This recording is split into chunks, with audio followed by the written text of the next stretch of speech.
So here we are in the fresh scene, continuing with our modeling processes. We'll now model a simple tree.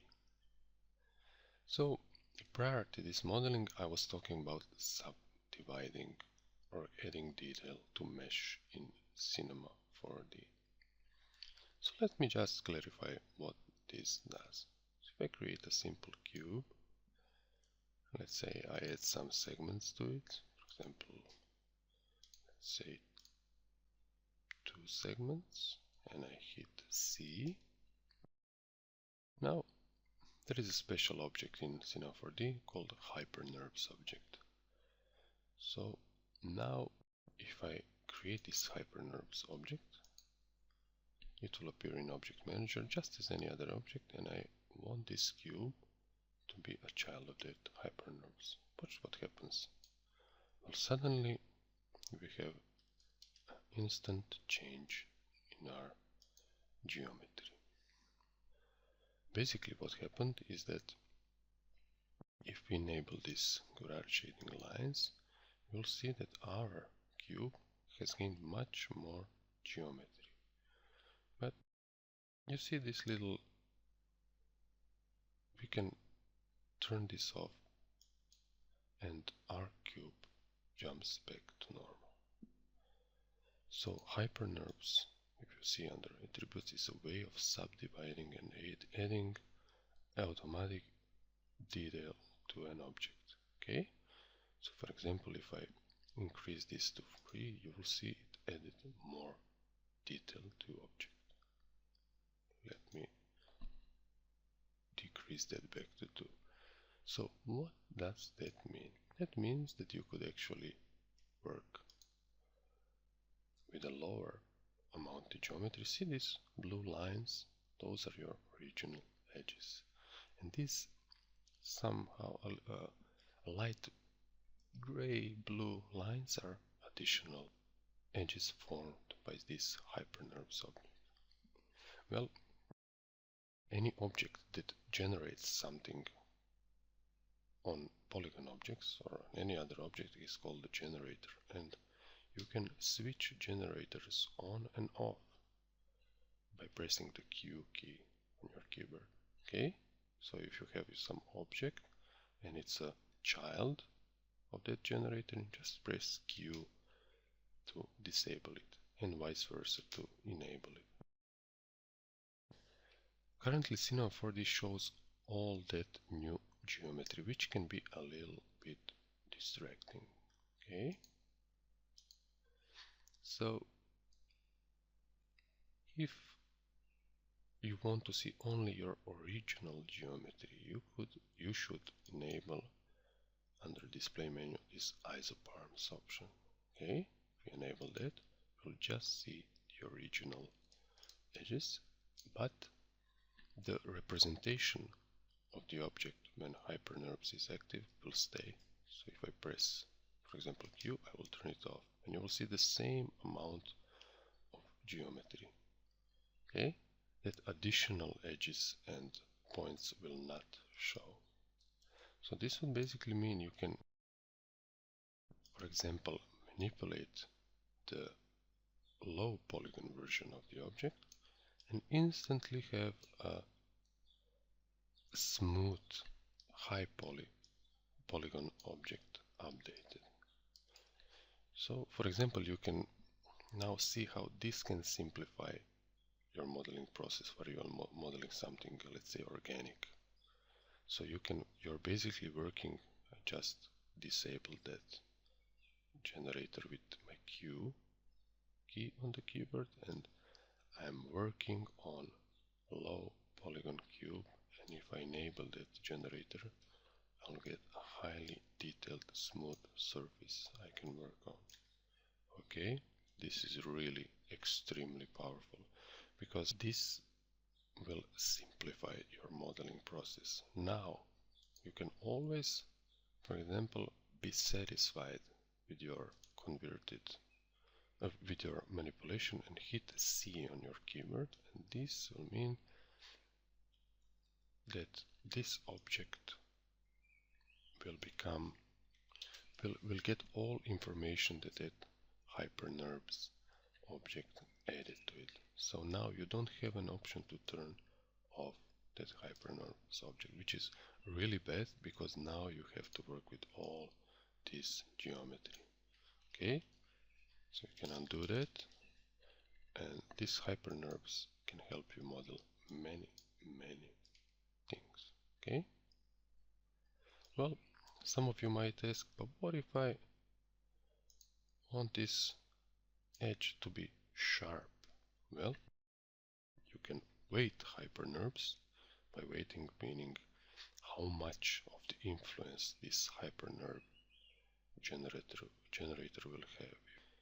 You will have to press and hold the period key and simply drag your mouse. See that effect? This means 100% hyperNURB influence. And if you go in opposite direction, that means less and less, and this means 0%. And you'll see a new tag here that stores that information of how much your object is influenced and where is influenced by these hyperNURBS. Okay, currently if I press Q, you will see that this point stays in the same position regardless of this hyperNURBS is on and off. Okay, so you can weight. By weight I mean scaling this from 0 to 100, where 0 is no influence and 100 is complete influence. Okay? Okay? Just hold period key and drag your mouse. That covers the basics of hyperNURBS, which is called subdivision for surfaces in other applications. Let me delete all that. Okay? So we can start with a fresh scene. So now when we saw how hyperNURBS can help us in modeling process, meaning we can create sharp, boxy shapes, and the cinema will do the rest for us. So let's create something simple. For example, we can start this time with a simple polygon. Okay? And of course there are some options here, but I think this is just fine. So we can convert it by pressing C, and we have a single polygon here. Let me scale it down just a bit. So now, since we are going to model something, we can go to our modeling mode, or later I will show you can completely customize dock, add these icons, add this toolset, whatever you feel like works for you. Okay? Okay, so we now have to go in component mode for these tools to actually show up. Let's go to our faces mode. We will select this face. We don't have any faces other than that to select. And we can, for example, use this extrude tool, matrix extrude, which basically will extrude in steps. So for example, if I click apply now, you will see that this polygon is extruded some number of steps, and it's scaled accordingly through these steps, and it was slightly rotated. This is the default setting. So for example, we don't want this to be so rotated. Around 5 degrees is fine. Whatever works for you is just fine. You have to use your artistic sense. So now watch if I, rather than creating this hyperNURB object and putting this child polygon object in relationship to that hyperNURBs, I can press the Alt key on my keyboard while this object is selected, and then simply by a left click, then instantly anything that I clicked on will become a parent of that object. Okay? It's just a workflow tip. So now, as you have noticed, we have a nice smooth surface here that will be a basic tree that we are trying to create. Okay? So this really shows you how those hyperNURBs or subdivision surfaces are powerful. We are basically dealing with boxy shapes, and Cinema does the rest. Okay. Actually, I think here we will need some more details. Okay. So let me go select this polygon and go here under functions, subdivide, and we will subdivide this just once. Okay, oops, you see again it made a subdivision on the current selection, so I will undo that, unselect all, and now the subdivision will occur on the object as a whole. So again, functions, subdivide. Okay, so see we get a much different result. Don't be afraid of making mistakes, it's so completely natural. So now this tree appears a little bit boxy. Why? The answer is if we for a second just press Q and turn off our generator, okay, you'll see that this new edge was formed, and that tells Cinema 4D this is the geometry you won't change. So it always does the interpolation between the edges that are existent in this original model. Okay, so it will smooth everything between, let me just cycle to edge mode, between this and this edge, and again it will smooth everything between this one and this one. So if I, for example, melt this one with UZ, you'll see it interpolated the whole surface, and one point stayed here. If I delete this point, you will see it now calculates the interpolation between these 2 points. So bear that in mind. Okay, let me undo that once, twice. Now, let's say we want to add some, I don't know, random setting for our tree. We could go to our brush tool, and we can, for example, this radius is a bit too much, I think, so we will scale it down a bit. Somewhere around 20 will be fine, maybe even around 30. Okay, so now maybe I will want to smear this tree a bit, just to create some variations. It's like an old tree. Okay, it's old and rotten and it's ugly. Okay, just use your artistic sense. Mode, you can use any mode here. You can, for example, bulge parts of the tree with this normal tool. I think this is too much. We'll tune down the strength to something around 10. So now you get the picture. Use whatever setting works for you. Okay, we're not trying to create a super tree here, just showing you how to model something. So for example, now we should add some branches to our tree, right? So let's go to our move tool once again, not to accidentally change something we don't want. In our faces mode, let's say this place looks kind of a good place for a new branch, and I will create a new branch with this matrix extrude guy. I'll simply hit apply and see what I get, and I get a bit too long branch. See, it moved it 50 meters. That's too much. Let's tune down that a bit. And here under rotation, I want these branches to go up a bit. Okay, so see, this branch doesn't look very realistic. So let me undo that all too. That is because this polygon is elongated.